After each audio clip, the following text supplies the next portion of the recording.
হস্তবন্দি ধান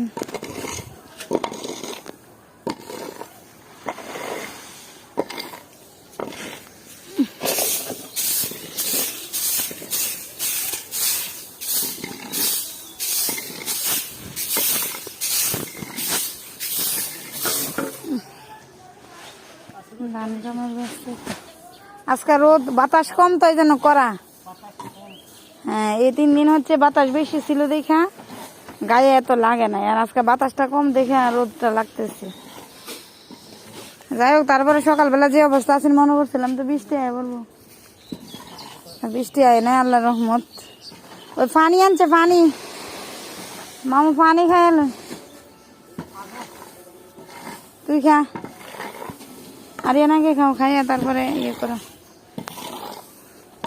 প্রচন্ড রোদ, কাজ কামে ক্লান্ত সবাই। খাওয়া দিয়ে খাও, পানি খাও।